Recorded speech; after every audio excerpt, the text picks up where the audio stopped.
All right, here we go. So we are now going to Lab 3, which is the ventricular system and the subarachnoid cisterns. So this should be a relatively short video, but we'll go through and we'll make sure that we hit as many points from your lab manual as we can. So once again, this video is coming to you via the Scrubs team, the Student Collaborative Resources for Understanding and Brody Success.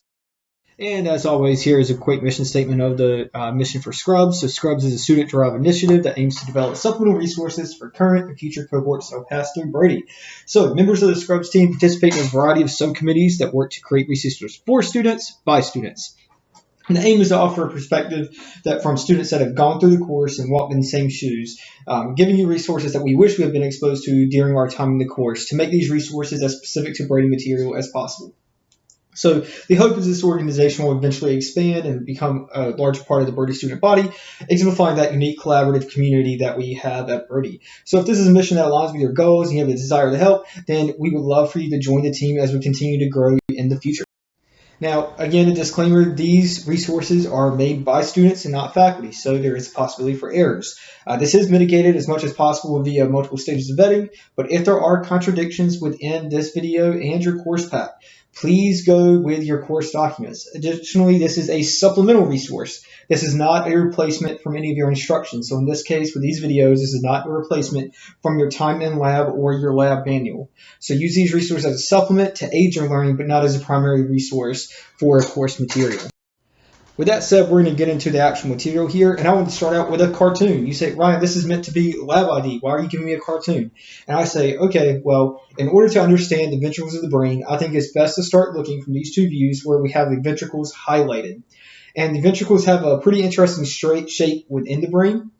So let's take a moment to visualize it as a cartoon, and then we'll start to visualize it what it looks like on different brain specimens. So let's start with the lateral ventricles. And I like looking from the lateral ventricles from the lateral view, where your lateral ventricles are located right here, and your lateral ventricles have a couple different components. So we're going to start from the front. The lateral ventricle has an anterior horn. So the anterior horn of your lateral ventricle is located in front of the foramen Monroe. So it's the portion of the lateral ventricle that is located anteriorly to the foramen Monroe. So here's the anterior horn of your lateral ventricle. We can see that on this anterior to posterior view here. So that is your anterior horn. As we go more posteriorly, this is just going to be called the common lateral ventricle.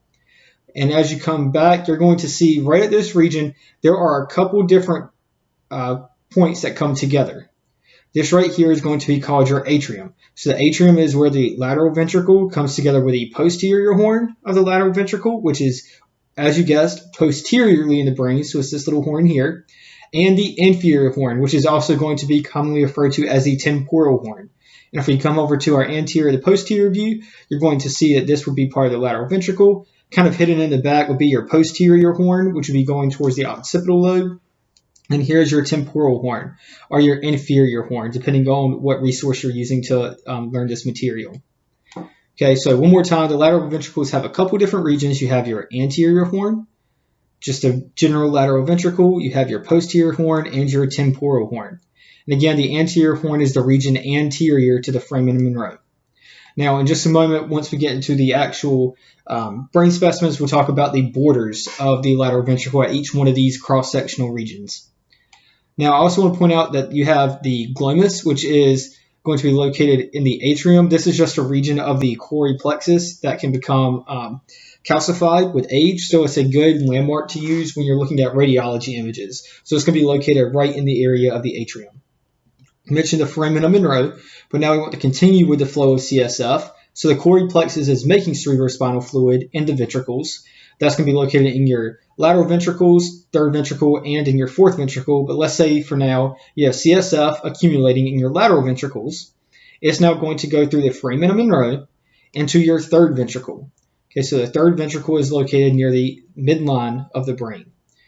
Okay, so this is going to be the third ventricle. The third ventricle then is going to drain through the cerebral aqueduct, which we're going to see on a cross-section in just a moment, into the fourth ventricle.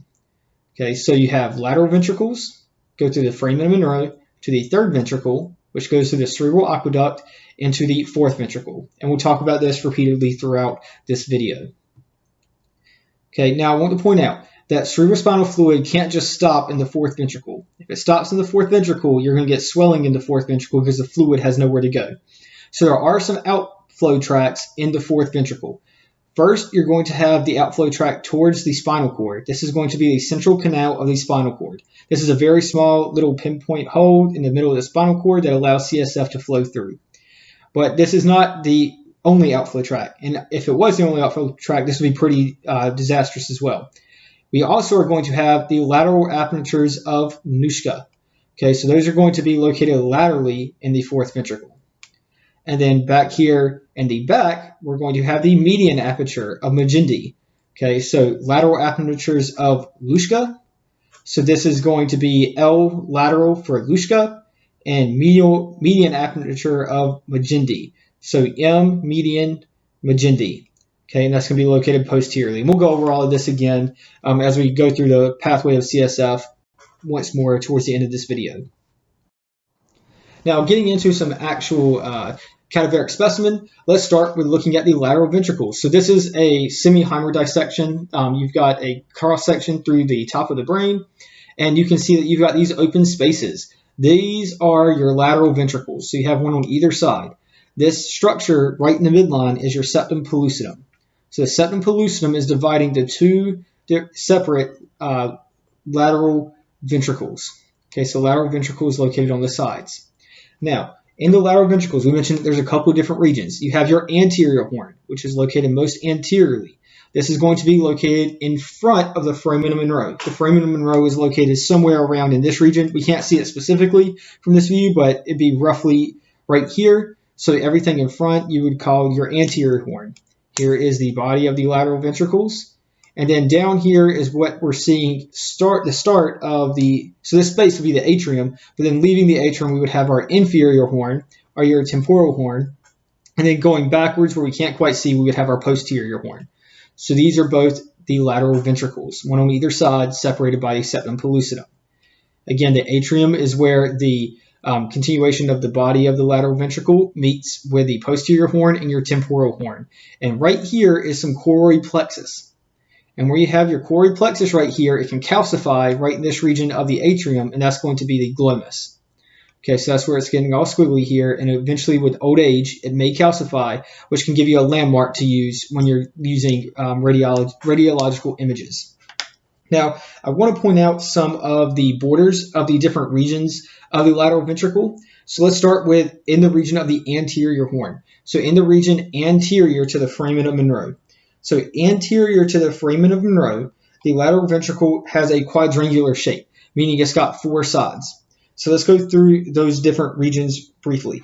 So in this region, so up in the front, the floor of the lateral ventricle is going to be made of the rostrum of the corpus callosum. Okay, so the floor is made of the rostrum of the corpus callosum. The anterior wall is made of the genu of the corpus callosum. And we can think about that because the corpus callosum is kind of curving backwards. So you've got the floor anteriorly, which is the rostrum, and then the anterior wall is the genu. Now that gives me the floor and the anterior wall, but I need a medial wall and a lateral wall. So the medial wall in this of the lateral ventricle in the anterior region is going to be your septum pellucidum, which is highlighted here. So your septum pellucidum is going to form the median wall. And then the lateral wall is the structure that I have highlighted at this moment. That is the head of the caudate nucleus. Okay, so the head of the caudate nucleus is going to form the lateral wall of the lateral ventricle anterior to the foramen of Monro. Now, at the foramen of Monro, which is going to be roughly in this region here as we go across, so think of a cross section through this region, we are going to have slightly different borders. So at this region, you have three borders instead of four. So it's going to look like a triangle. So in this region, you have the body of the corpus callosum, which would be forming the roof. And that's been cut away here, but it would be this continuation posteriorly would be the body, and it would be forming the roof of the lateral ventricle, which again has been removed for this specific specimen. The caudate nucleus, which is here, is going to form the lateral wall, whereas the septum pellucidum is going to continue to form the medial wall of this region of the lateral ventricle. Now, if we go posterior to the foramen Monroe, so roughly in this region here, now we're going to go back to a quadrangular shape. Okay, so we're going to have 4 borders. Now, in this region, you're going to have the corpus callosum still forming the roof. The caudate nucleus is forming part of the lateral wall, and you have the septum pellucidum forming the medial wall, but now you have the thalamus down here forming part of the floor. So it's going to look a little bit more like a quadrangular shape than it would be like a triangular shape, a little bit more anteriorly at the level of the anterior commissure or the foramen Monroe. Right, now, your course pack does want to point out that there's no direct communication between the 2 lateral ventricles. Right, so there's no hole that goes across the 2, but both lateral ventricles are going to drain through the foramen Monroe into the 3rd ventricle, which is going to be located deep to the septum pellucidum here. Okay, so now we're looking at this in a cross-sectional view. So what I want to point out is whenever you get a cross-section view, you kind of need to determine, first things first, how far forward are you, how far backwards are you, what's my angle looking like here. So what I want to point out, a good landmark to look for every time is the corpus callosum coming across the top. And then I say, okay, where are my ventricles? How many ventricles can I see? So I see that we have the lateral ventricles on the sides. And I also see that there is an open space in the midline of the brain, and that's going to signify the 3rd ventricle. So if I'm seeing the 3rd ventricle, then I'm roughly in the level of the thalamus. Okay, so this is going to be behind the foramen Monroe, right? So behind the foramen Monroe, and that's why we have this quadrangular shape. Looks almost like a box. So going through the borders here, posterior to the foramen Monroe of the lateral ventricles, we have the corpus callosum forming the roof, septum pellucidum forming your middle midline border. You have the thalamus forming the floor, and you have the caudate nucleus forming the lateral wall. So this is the square or quadrangular shape of your lateral ventricles posterior to the foramen Monroe. And once again, right here in midline is your 3rd ventricle. Now I want to point out, you see this structure right here. This is going to be your chori plexus, which is located in the lateral ventricles. You'll also have some of the chori plexus located in the 3rd ventricle and 4th ventricle. This is going to be producing CSF to obey the brain regions.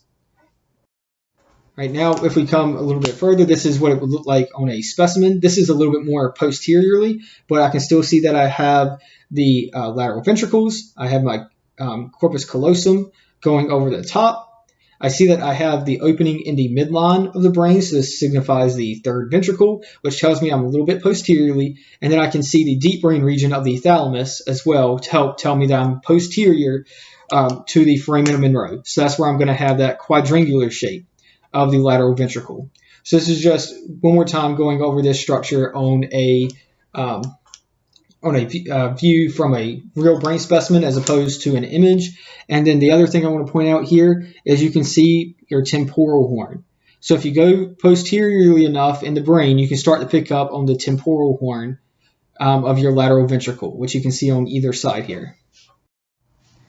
Okay, now going into a more midline view, I want to point out some of the continuation. So we talked about the lateral ventricles, but you still have some other ventricles that you have to understand. So your lateral ventricles are draining into the 3rd ventricle through this hole right here, which is your foramen of Monroe. So you're going to have one of these on either side of the brain. Now you have 1/3 ventricle, which is this space here, right? So your 3rd ventricle, so foramen of Monroe into the 3rd ventricle. All right, so I'm going to talk briefly about the borders of your 3rd ventricle. So your 3rd ventricle is bounded on the superior border by the tela choroidea. Now, your tela choroidea is a hard structure to identify in lab because it's hard to differentiate the tela choroidea from the internal cerebral veins. But roughly what you're looking for is the bottom of the fornix, which is located right in this region. So at the bottom of the fornix, you're going to have a thin layer of meninges, and that's going to be the tela choroidea. Okay, so that's just forming the superior border of your 3rd ventricle. Now, you also want to know the lateral borders. So lateral borders are actually what the pointer is signifying right at this moment. This is your thalamus, and then your hypothalamus are forming your lateral borders. You also definitely need to know your anterior border of the 3rd ventricle because this comes up all the time. The anterior border of your third ventricle is your lamina terminalis, located right here in the front. Right? So those are going to be the main borders that you're going to need to know for your third ventricle. Now, your third ventricle is going to have the CSF flow somewhere. So it's going to force the CSF inferiorly, right through here, through the cerebral aqueduct. So this is the cerebral aqueduct that I'm highlighting now. The cerebral aqueduct is draining into this separate ventricle, so this enlarged space of the brain. This is going to be your fourth ventricle. So it goes from lateral ventricles, foramen Monro, third ventricle, cerebral aqueduct, into your fourth ventricle. And from your fourth ventricle will drain out through the lateral appendages of Lanushka and the medial appendager of Magendie. And you can't really see either of those from this view. So with that, we're going to go ahead to our next image. Okay, so now that we've talked about the ventricles, I now want to move on to talking about some of the cisterns of the brain. Now, the cisterns are going to be outside of the brain. So the ventricles were inside of the brain matter. The cisterns are going to be in between the brain or different central nervous system structures and the skull. Okay, so this is going to be external to the brain. Okay, so this is all in your subarachnoid space. Right, so your arachnoid, between your arachnoid and your pia mater is where these cisterns are going to be located. Now let's first talk about the superior cistern. Now the superior cistern is this cistern located right here above the cerebellum, coming towards the pineal gland. So this region right here being highlighted is your superior cistern. Okay, superior cistern. Now your superior cistern can extend kind of anterior a little bit to allow the great vein of Galen and the internal cerebral veins to run anteriorly, and that's going to be your transverse cervical fissure. So transverse cervical fissure is an extension of your superior cistern.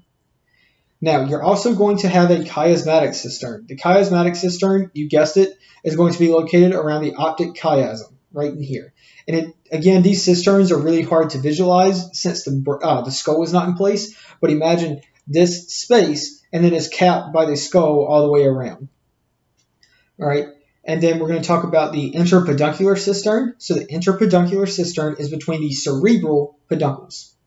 So this is the cerebral peduncle right here that's been cut on this mid-sagittal view. You would have one on the other side as well. And in between the two, in this space here, you would call this your interpeduncular cistern. The interpeduncular cistern, right in that space, is where you're going to have your posterior perforating substance. You're also going to have cranial nerve 3 exiting from this region to go anteriorly. So that's your oculomotor nerve. Now I want to point out there is a cistern right above the pons. So there's going to be a region of arachnoid that comes out a little bit off of the brainstem, and then that space in between would be the pontine cistern. Okay, so now what does this look like from a cross-sectional view? So one more time, I want to point out that we have our lateral ventricles. So our lateral ventricle is located laterally. But we see something different here. We see that there's this big open space, but I don't see the thalamus. So we've actually gone more posteriorly than our prior views. So this is not the third ventricle, but this is rather the superior cistern. And a structure that helps me identify that this is the superior cistern is this region right here. Okay, this is a region of gray matter, and this is your pineal gland.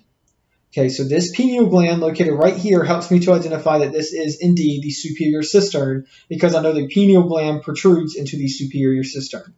So lateral ventricles, superior cistern. Another way that I know that this isn't the third ventricle is because I can see the cerebral aqueduct. So here's my cerebral aqueduct here. If you can see the cerebral aqueduct from a cross-section, you're likely more inferiorly to the third ventricle. And this has to do with how the cross-section of the brain is sliced. They say, okay, if that's the cerebral aqueduct, then what the heck is this up here in the front? Well, these structures right here, these are going to be your cerebral peduncles. So you have one on either side.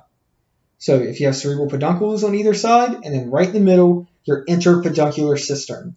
So I know this is a very challenging view because it's very different from your more anterior views, but going through this one more time, you have lateral ventricles, superior cistern.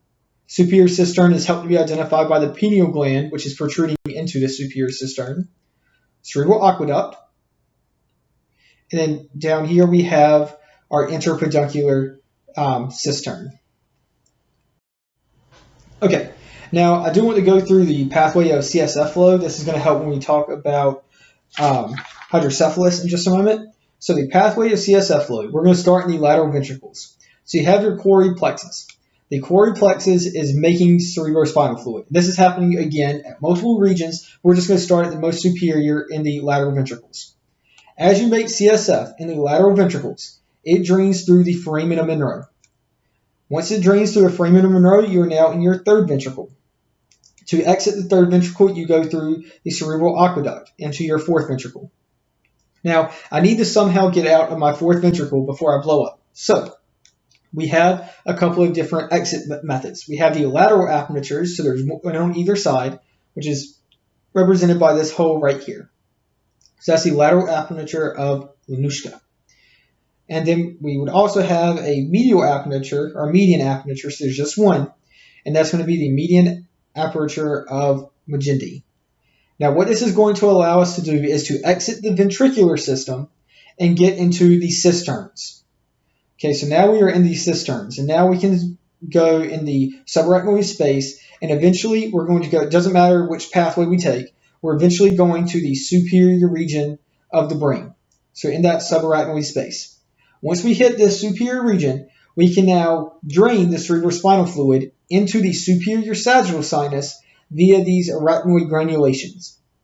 Okay, so the arachnoid granulations are allowing for your cerebrospinal fluid to drain from the subarachnoid space through the meninges into the superior sagittal sinus to eventually be taken to the internal jugular vein and then part of your venous system.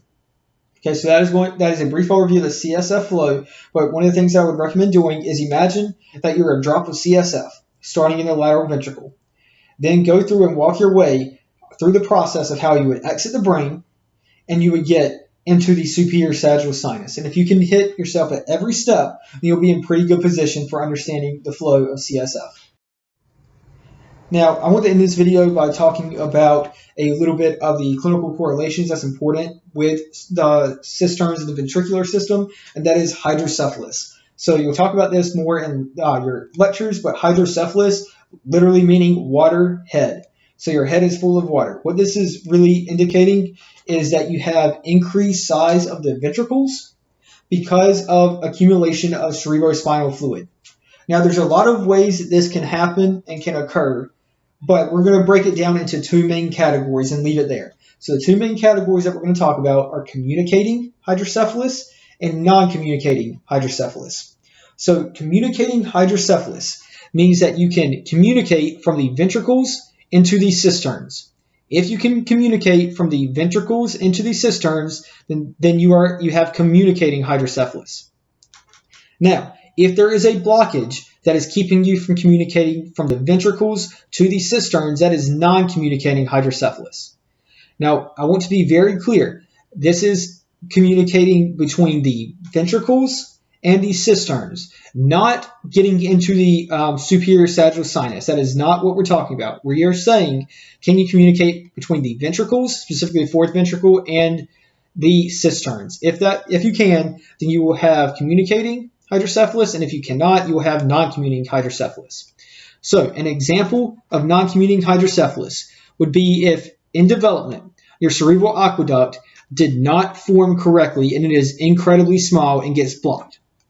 If your cerebral aqueduct gets blocked, you can imagine that you would have your third ventricle enlarged and your lateral ventricles would be enlarged. Another version of non-communicating hydrocephalus would be if your foramen of Monro on the left side got blocked.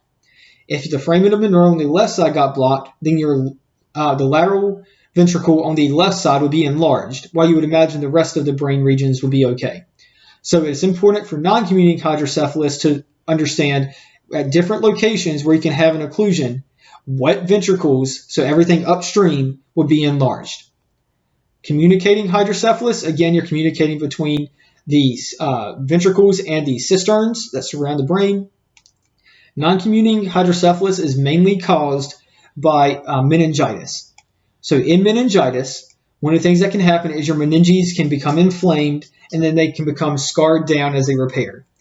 If your arachnoid granulations become scarred down, right, which allows the cerebrospinal fluid to get into the superior sagittal sinus, then it is possible that you have an inability to get CSF out of the skull, right, and out of the brain, because you're not able to get it into the superior sagittal sinus to drain into your internal jugular vein.